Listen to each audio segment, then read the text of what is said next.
So you might have had an instance where a piece of equipment shown in your Revit model, it comes in as a different color. Usually that's pretty common with like any equipment, so mechanical equipment, plumbing equipment, or even ductwork. So if you want to see ductwork but you don't want all the different colors, you'll have to apply a filter to override that color so that everything shows as like a grayish, half-tone color.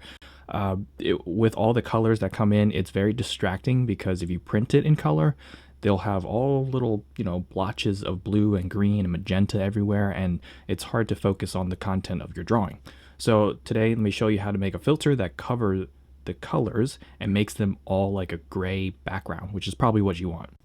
Okay, so this is a piece of plumbing equipment, but it actually is categorized as mechanical equipment, and I don't want it to be a light blue like this. I want it to show up as kind of a grayish half-tone color like that. So in order to change this, I'm going to go over to my view template, then go over here to override filters, then under the add button, here I'm going to put this in the middle.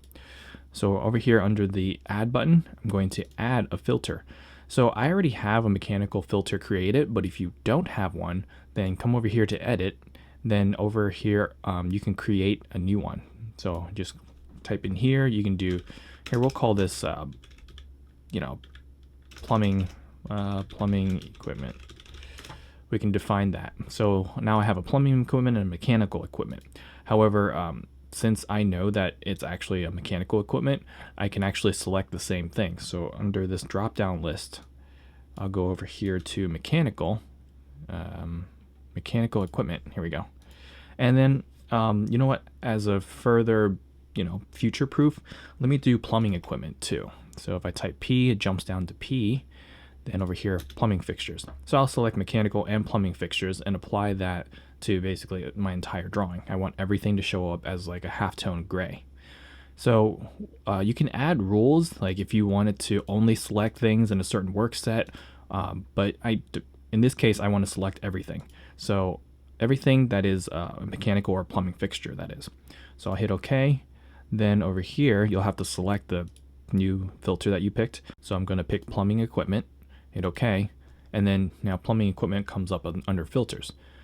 Then you want to go over here to lines and override the color. So click on override, click on color, and you can just pick a color if you wanted to. Like if you just want this gray, that'll work too. But I like to use the Pantone feature. So process everything to like a black color. So I'll click OK, OK, OK, and then once I get all the way back out here, it'll change all of my blue to a grayish background. We do print in color, so this won't stand out as much. I'll be putting electrical connections on here, and the electrical connections will show up instead of the hazy cyan blue or whatever. All right, hopefully that solves your color problem. You can apply this to, like I said, ductwork, piping, flows, equipment, anything you want to. So just recolor it to match your background, or if you want it to stand out, you can actually make it like a big, bold red color or something. All right, and so that's it today. If you have questions, leave them in the comments, and I'll see you guys next time. Bye.